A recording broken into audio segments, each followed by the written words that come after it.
இப்பொழுது சிறப்புரை ஆற்றுகின்றார்கள்.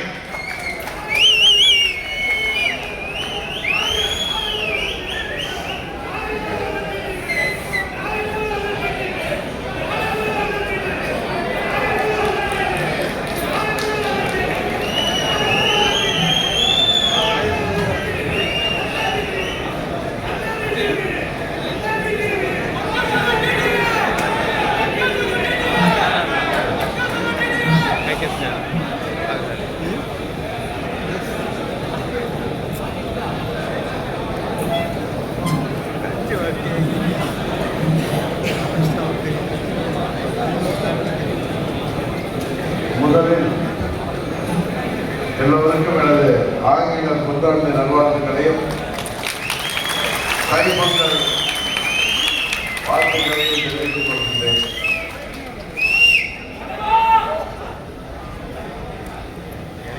நமது அம்மா மக்கள் முன்னேற்ற கழகத்தின் செயற்குழு மற்றும் பொதுக்குழு இன்றைக்கு அகிலம் போற்றும் சோழவள நாட்டிலே இரண்டாவது முறையாக தஞ்சை மாநகரிலே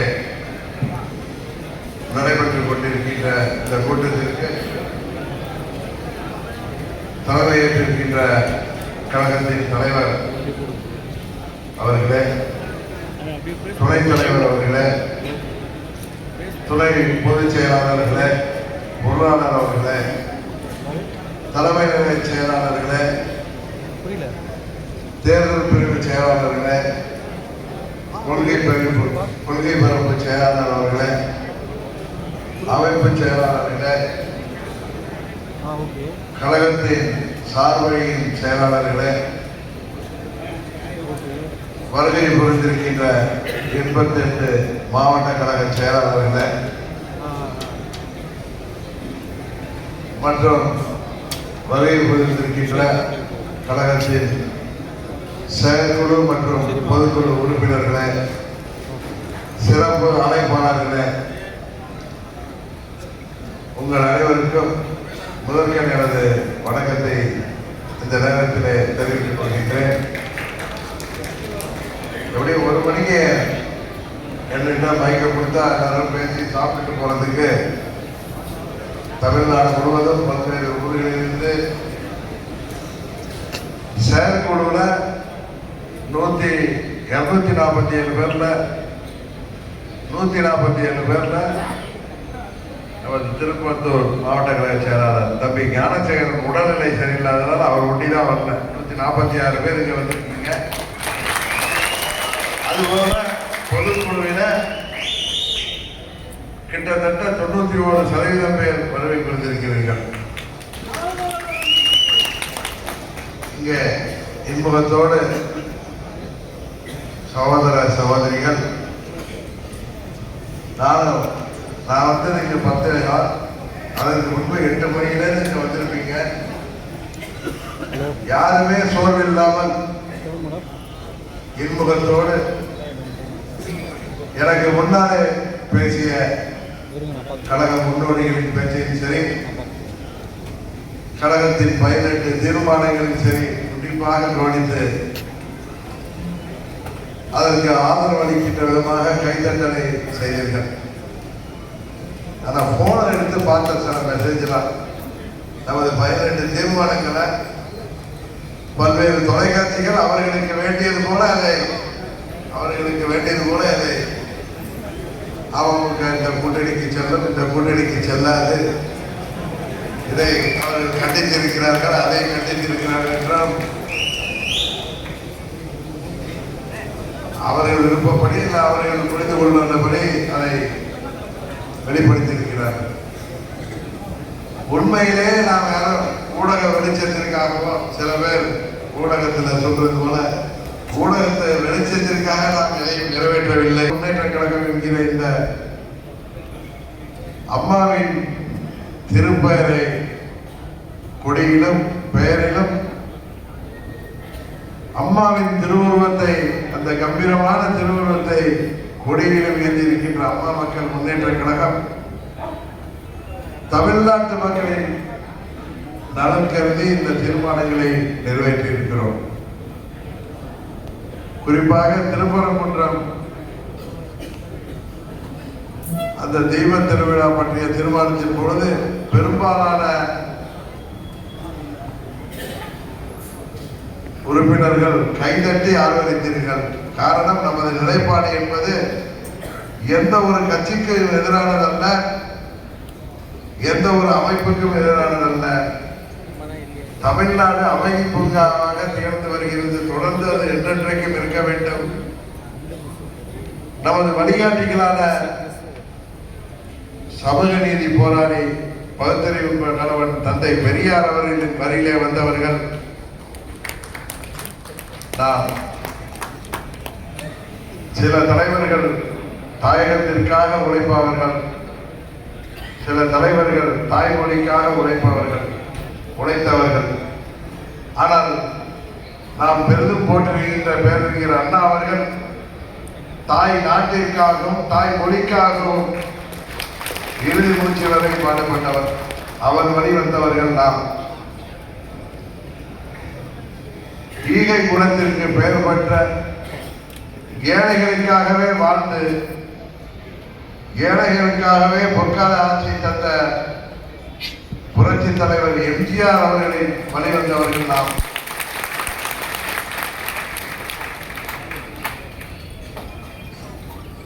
ஆணாதிக்க உலகத்தில ஆணுக்கு நிகர் நாங்கள் என்று பறைசாற்றுகின்ற விதமாக தந்தை பெரியார் அவர்களின் கனவை நினைவாக்குகின்ற விதமாக ஆணுக்கு சரிநிகர் சமமாக தமிழ்நாட்டிலே ஒரு சமூக நீதி போராளியாக 69% சமூக நீதிக்காக பற்றி தந்த நமது இரும்பு பெண்மணி இளைய தெய்வம் அம்மா அவர்களின் தொண்டர்கள் தான். இங்கே தமிழ்நாட்டில் எந்த ஒரு காரணத்தையும் கொண்டு அது தேர்தல் வெற்றிகள் அல்லது தங்கள் கொள்கைகளுக்காக ஜாதி மதங்களை கடவுளின் பெயரை எந்த ஒரு அரசியல் இயக்கமும் எந்த ஒரு அமைப்பும் அதை பயன்படுத்தி இங்கே சகோதர சகோதரிகளாக வாழ்கின்ற உறவினர்களாக வாழ்கின்ற மதங்களை கடந்து நட்போடு வாழ்கின்ற அமைதி பூங்காவாக திகழ்கின்ற இயக்கமாக அம்மா மக்கள் முன்னேற்ற கழகம் தொடங்கப்பட்டது. நமக்கு இழைக்கப்பட்ட அநீதிக்கு எதிராக துவங்கப்பட்ட இயக்கம் அம்மா மக்கள் முன்னேற்ற கழகம். அதே நேரத்தில் எனக்கு முன்னால் பேசியவர்கள் சொன்னது போல ஆர்கே நகர் தேர்தலில் அம்மா அவர்களின் தொகுதியில் அம்மா அவர்கள் மறைவுக்கு பிறகு வெற்றி பெற்ற இயக்கம் அம்மா மக்கள் முன்னேற்ற கழகம். பல பேர் பலவற்றை பேசினார்கள். 19 தேர்தலில் நம்மால் வெற்றி பெற முடியவில்லை என்ற பொழுது இந்த இயக்கம் இனி இருக்காது, தினகரன் கூடாரம் காலி என்று பேசினார்கள். 21 தேர்தலில் அம்மாவின் ஆட்சி அமைய வேண்டும் என்பதற்காக நான் கூட தேர்தலிலே போட்டியிடவில்லை என்கிற முடிவை எடுத்ததை இன்றைக்கு பல பேர் சுட்டிக்காட்டினார்கள். ஆனால் அதை புரியாதவர்கள் அன்றைக்கு ஆட்சியை கோட்டை விட்டார்கள். காரணம், அம்மா அவர்களின் ஆட்சி வர வேண்டும் என்பதற்காக இன்னா செய்தாரை ஒருத்தல் அவர்தான நன்னயம் செய்துவிடல் என்கின்ற பழமொழிக்கு ஏற்ப அம்மாவின் வழியிலே வந்த நாம் எந்த ஒரு தியாகத்திற்கும் தயாராக இருந்த போது அதை புரிந்தும் புரியாமலும் தெரிந்தும் தெரியாமலும் இருந்ததனால்தான் இன்றைக்கு அம்மாவின் ஆட்சி தொடர்ந்து நடைபெற முடியாமல் போனது என்பது எல்லோருக்கும் தெரியும். ஆட்சி அதிகாரம் முக்கியம்தான். ஆட்சி அதிகாரத்திலே அது உள்ளாட்சியில் இருந்து சட்டமன்றம் வரை பாராளுமன்றம் வரை ஒரு இயக்கம் இடம்பெற்றால்தான் தமிழ்நாட்டில் வாழ்கின்ற அனைத்து மக்களின் நலனுக்காக தமிழ்நாட்டின் வளர்ச்சிக்காக ஒரு அரசியல் இயக்கம் செயல்பட முடியும் என்பதை எல்லாம் தாண்டி லட்சியத்திற்காக நாம் ஏற்றிருக்கின்ற கொள்கைக்காக நமது தலைவர்களின் கொள்கைகளை தொடர்ந்து அடுத்த நூற்றாண்டிற்கு கொண்டு செல்ல வேண்டும் என்ற லட்சியத்தோடு என்னோடு லட்சம் சகோதர சகோதரிகள் தமிழ்நாடு முழுவதும் இணைந்திருக்கின்றீர்கள். அதனால்தான் சில பேர் சொன்னது போல பதவிக்காக சில பலர் பல்விழித்துக் கொண்டு எங்கே சென்றாலும் இன்றைக்கு தமிழ்நாடு முழுவதும் இந்த இயக்கம் உயிரோட்டத்தோடு, இன்னும் சொல்ல போனால் 75 ஆண்டு கால கட்சிக்கும் 50 ஆண்டு கால கட்சிக்கும் எந்த விதத்திலும் சளைக்காமல் கட்டமைப்பை உருவாக்கி வைத்திருக்கின்ற இயக்கம். எல்லாரும் பேசுறப்ப சொன்னாங்க, எங்க பொதுச் செயலாளர் முடிவெடுக்கட்டும். இன்றைக்கு அம்மா மக்கள் முன்னேற்ற கழகம் இடம்பெற போகின்ற கூட்டணி தான் தமிழ்நாட்டிலே வெற்றி கூட்டணியாக, ஆட்சி அமைக்க போகின்ற கூட்டணியாக இருக்கும். அந்த இடத்திலே இன்றைக்கு அம்மா மக்கள் முன்னேற்ற கழகம் இருக்கின்றது என்றால் அதற்கு காரணம் இங்கே வருகை புரிந்திருக்கின்ற, இங்கே வெளியிலே காத்திருக்கின்ற, இன்னும் தொலைக்காட்சியில நேரலையில யூடியூப் நேரலையில இதை பார்த்து கொண்டிருக்கின்ற லட்சம் தொண்டர்கள் உங்களது உழைப்பால்தான் ஆளுங்கட்சியாக இருந்த பொழுது ஆளுங்கட்சியின் அதிகாரத்தின் பலன்களை எல்லாம் தூக்கி எறிந்துவிட்டு என்னோடு பயணிக்கின்ற லட்சம் தொண்டர்கள் இருப்பதால் தான் எதற்கும் அஞ்சாமல் என்னால் இந்த இயக்கத்தை வழிநடத்த முடிகிறது. எத்தனையோ சதவீதம் வாங்க வைத்திருப்பவர்கள் எல்லாம் புதிதாக ஒரு கட்சி வந்த பிறகு எப்படியெல்லாம் பிதற்றுகிறார்கள், எப்படியெல்லாம் கதறுகிறார்கள் என்பது உங்களுக்கு தெரியும். ஆனால் உங்களில் ஒருவனான நான் எதற்கும் சிறிதும் அஞ்சாமல் அம்மா அவர்கள் காட்டிய பாதையிலே பயணிக்கிறோம் என்றால் நமக்கு யாரை கண்டு பயமும் இல்லை, யாரை கண்டு பொறாமையும் இல்லை. அதனால்தான் இந்த 8 ஆண்டுகளாக இந்த இயக்கம் இப்படி தெளிந்த நீரோடையாக செயல்பட்டுக் கொண்டிருக்கிறது. உண்மையிலேயே இன்றைக்கு தமிழ்நாட்டில் கூட்டணி ஆட்சியை அமைப்பதற்கு காரணமாக இருக்க போகின்ற இயக்கம் அம்மா மக்கள் முன்னேற்ற கழகம். யாரிடமும் எந்த ஒரு சமரசமும் செய்து கொள்ளாமல், அதே நேரத்தில் தமிழ்நாட்டின் நலனுக்காக பாடுபடக்கூடிய ஊழலற்ற ஒரு ஆட்சியை உருவாக்குவதற்கு அம்மா மக்கள் முன்னேற்ற கழகம் உறுதியாக துணையில் இருக்கும். ஏற்கனவே இடைத்தேர்தலில் என்ன நீங்க சட்டமன்றத்திற்கு அனுப்பி வைத்தீர்கள். அதுபோல 24 பாராளுமன்ற தேர்தலிலே பாராளுமன்றத்திற்கு செல்கின்ற வாய்ப்பு 100க்கு 100 இருந்த பொழுதும் ஏன் நான் அந்த தேர்தலிலே வெற்றி பெற முடியாமல் போனது என்பது உங்களுக்கு தெரியும்.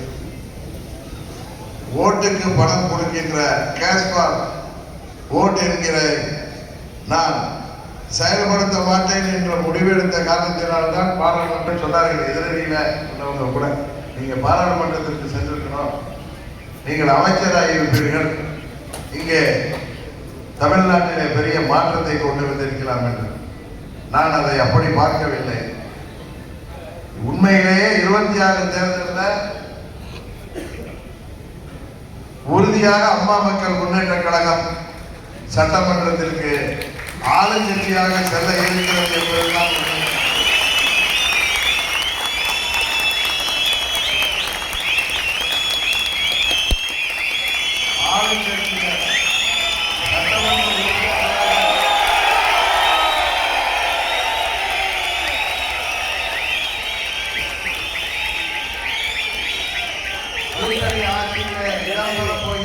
மேடையில் மாத்திரமல்ல, இங்கே கீழேயும் அமைந்திருக்கிறீர்கள்.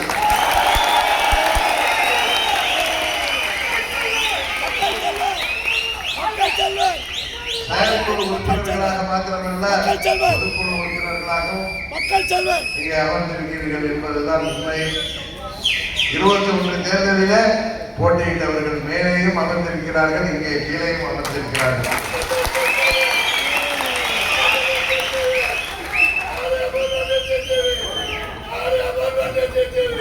இந்த தேர்தலில் நாம் கை காட்டுபவர் தான் தமிழ்நாட்டின் முதல்வராக வர முடியும் என்பது இயற்கை எழுதியிருக்கின்ற தீர்ப்பு. அதற்காக யாரிடமும் நாம் சமரசம் செய்து கொள்ளவில்லை. எந்த ஒரு சமரசமும் உங்கள் பொதுச் செயலாளர் செய்து கொள்ள மாட்டான் என்பது உங்களுக்கு தெரியும். ஏனென்றால் இந்த இயக்கம் யாருடைய பெயரிலே இயங்கிக் கொண்டிருக்கின்றது? ஒரு இரும்பு பெண்மணி யாரிடமும் எதற்காகவும் சமரசம் செய்து கொள்ளாமல் வாழ்ந்துகின்ற அம்மா அவர்களின் அருகிலே இருந்து அவரை பார்க்கின்ற வாய்ப்பை பெற்றவன் நான். அதனால்தான் சொல்கிறேன், ஏதேதோ செய்திகளை ஏதேதோ வதந்திகளை கிளப்புவார்கள். எதை பற்றியும் நீங்கள் கவலைப்பட வேண்டாம்.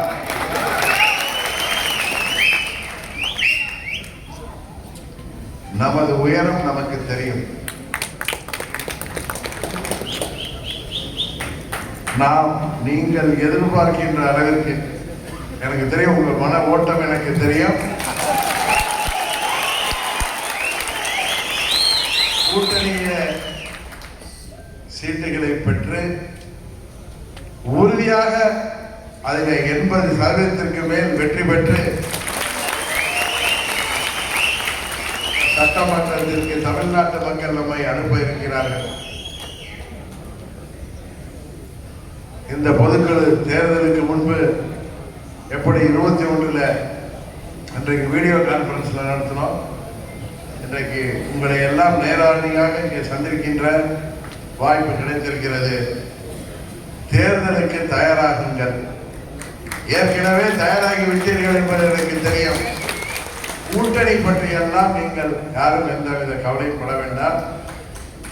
அந்த கூட்டணியில் வந்தா இவருக்கு சீட்டு இருக்காது, இந்த கூட்டணியில போனா அவருக்கு சீட்டு இருக்காது, அந்த கூட்டணியில சென்றா இத்தனை சீட்டு தானே கிடைக்கும், இந்த கூட்டணியில சென்றா உள்கூத்து வேலை பார்ப்பார்களே.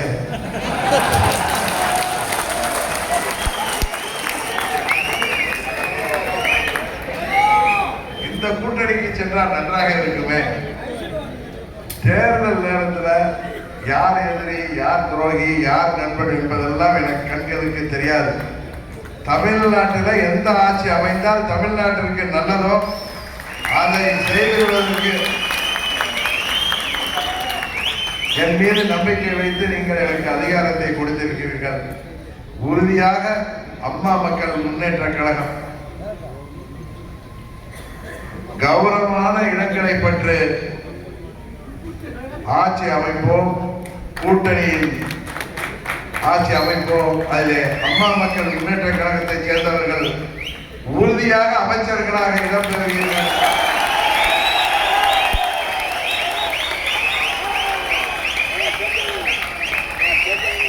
வேட்பாளராக விருப்பப்படுபவர்கள், விருப்பமுள்ளவர்கள்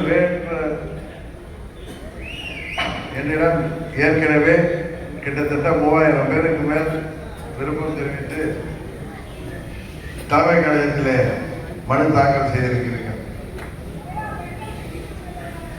எல்லாருமே தான்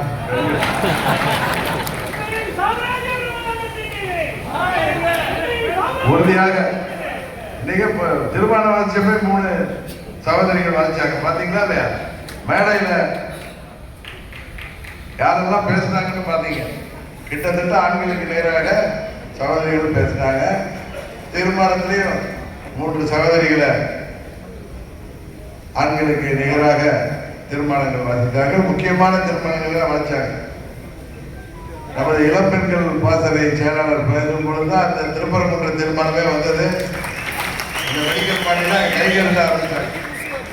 இதெல்லாம் நான் செலக்ட் பண்ணி கொடுக்கல, டேவிட் அண்ணாந்தோட தான் நல்லா செலக்ட் பண்ணி கொடுத்தாரு. யாராரு பேசுறது, நான் இவங்களுக்கு கொடுப்பா அப்படின்னு சொன்ன அவ்வளவுதான். ஏன்னா இதெல்லாம் ஒவ்வொன்றா உட்காந்துட்டு பார்க்குற மாதிரி விஷயம் இல்லை. அதான் நம்ம தலைமை கழக நிர்வாகிகளே பார்த்து கொள்வாங்க. நம்ம இயக்கம் ஏதோ டிடி தலைவர் தனியாக உட்கார்ந்து கொண்டு ஏதோ குடும்ப உறுப்பினர்களோட பேசிட்டு நடத்துகிற கட்சி கிடையாது.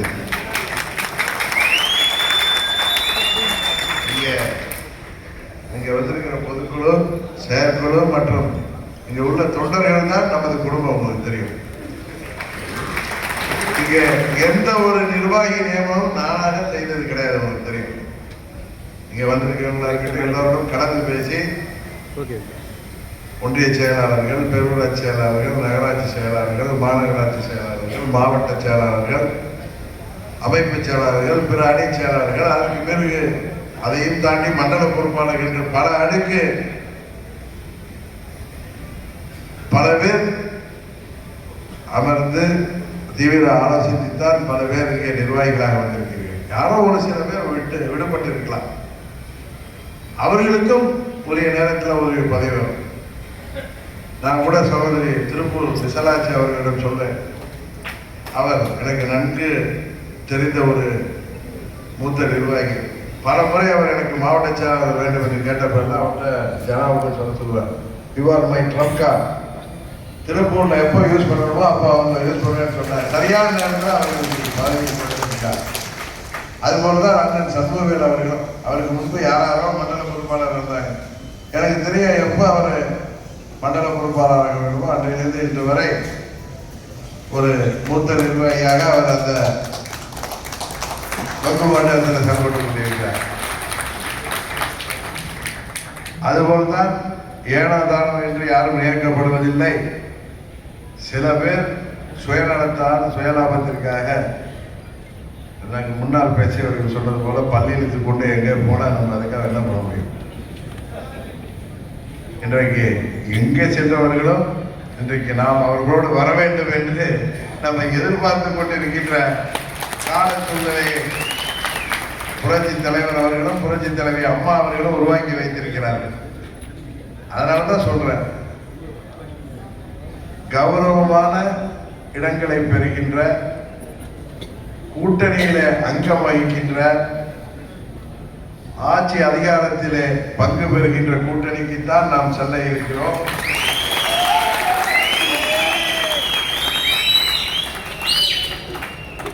நாம் எல்லாம் பெரியார் வழிவந்தவர்கள், அண்ணா அவர்களின் வெளிவந்தவர்கள், புரட்சி தலைவர் வழிவந்தவர்கள், இதே தெய்வம் அம்மா அவர்களின் பின்பற்றுபவர்கள். நமக்கு சுயமரியாதை முக்கியம்.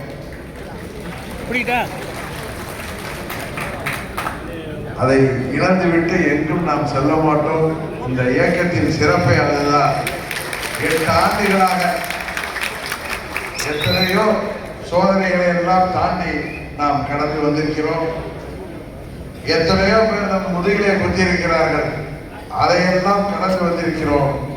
இந்த தேர்தலில் உறுதியாக நாம் வெற்றி பெறப் போகிறோம் என்பது மாத்திரம் உண்மை. இந்த நேரத்தில் எனக்கு சந்திரகுப்த மௌரியரின் கதை தான் ஞாபகம் வந்தது. சமீபத்தில் ஒரு புத்தகத்தில் படித்தேன்.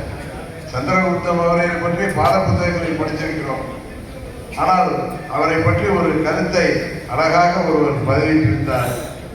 அது அம்மா மக்கள் முன்னேற்ற கழகத்திற்கு 100க்கு 100 பொருந்துகிற விதமாக அந்த கருத்து இருந்தது. ஒரு சரி 2300 வருஷத்துக்கு முன்னாடியே சந்திரகுப்த மௌரியர் என்ற மன்னர் ஆட்சி செய்தார். அவர் முதல்ல மன்னராக வரவில்லை. அப்பொழுது மகத நாட்டில் நந்த வம்சத்து ராஜ்யம் இருந்தது. மிகவும் கொடுங்கோல் ஆட்சி நடந்து கொண்டிருந்தது. சந்திரகுப்த மௌரியர், சந்திரகுப்தர் என்ற ஒரு இளைஞராக பெரும் படைகளை திரட்டி அந்த ஆட்சியை, நந்த வம்சத்து ஆட்சியை முடிவு கொண்டு வர வேண்டும் பல முறை போராடினார். தோல்விதான் மிஞ்சியது. எப்படி நாம் பல தேர்தல்களிலே நம்மால் வெற்றி பெற முடியவில்லையோ அதுபோல பலர் தளபதிகள் அவரை விட்டு போனார்கள். ஆனால் போர் வீரர்கள் யாரும் அவரை விட்டு போகவில்லை.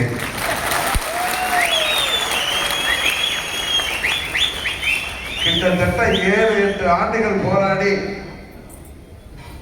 நந்த வம்சத்தை முடிவு கொண்டு வந்து சந்திரகுப்த மௌரியர் ஆட்சி பொறுப்பில் ஏற்றார். அவருக்கு குருநாதராக அன்றைக்கு சாணக்கியர் இருந்தார். நமக்கு குருநாதராக அம்மா அவர்களும் புரட்சி தலைவர் அவர்களும் நம்மை வழிநடத்தினார்கள். நமக்கு வந்த சோதனைகளை எல்லாம் சாதனைகளாக மாற்றப் போகிற காலம் வந்துவிட்டது. இந்த தேர்தலிலே நாம் போட்டியிடுகின்ற தொகுதியிலும் சரி, அங்கிருந்தும் நிர்வாகிகள் வந்திருக்கின்றீர்கள், நமது கூட்டணிகள் போட்டியிடுகின்ற தொகுதியிலும் சரி, நமது வெற்றிக்காகவும் நமது கூட்டணி வெற்றிக்காகவும் நீங்கள் சிறப்பாக செயல்பட வேண்டும் என்பதை இந்த நேரத்தில் உங்களிடம் வேண்டி கேட்டுக்கொண்டு,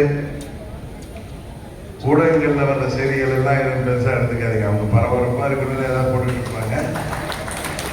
எந்த முடிவு எடுக்க வேண்டும் என்பதை உரிய நேரத்தில் உங்களிடம் சொல்லிவிட்டுத்தான் நான் எடுப்பேன் என்பதை மாத்திரம் இந்த நேரத்தில் சொல்லிக்கொண்டு, இன்னும் காலம் இருக்கிறது.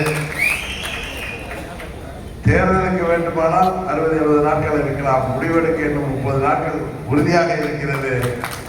சிறந்த முடிவெடுப்போம், நல்ல முடிவெடுப்போம்.